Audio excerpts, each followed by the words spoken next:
You know, I've always wondered why so many of us have broken faith.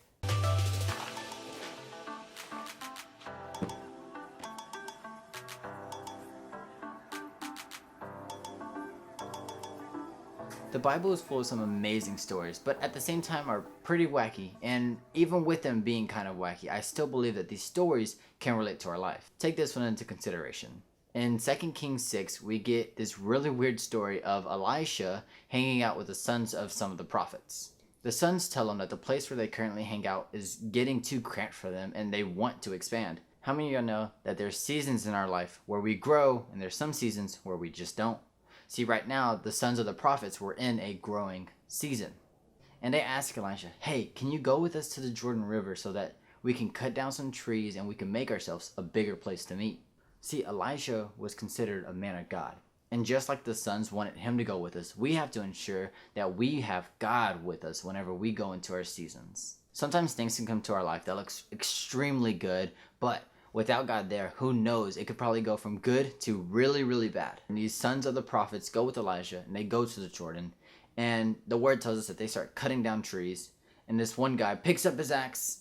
And as he picks it up, the axe head falls into the Jordan River. Now, how I interpret this is we all have moments of doubt in our growing seasons. We have all questioned whether or not what we're doing is really God's plan. And much like the axe head, our faith becomes broken. It's when our faith is broken that we begin to realize something that is extremely important. And it's just as the son of the prophet says. See, he goes to Elijah as soon as the axe head breaks. And he goes, Lord, it was borrowed. The axe head had worth to it. And it was something that the son of the prophet just couldn't afford. So he borrowed it. I think that's a lot like our faith. A lot of times when we can't afford to have faith, that we begin to borrow other people's faith. We begin to borrow other people's strength, thinking, you know what, this will get me through my season. I wonder if a few of you have ever realized that at one point or another, the faith you had wasn't your own, but it was borrowed from someone else. That in your growing season, you begin to drop your faith because of your doubt. If this is you, I have good news for you.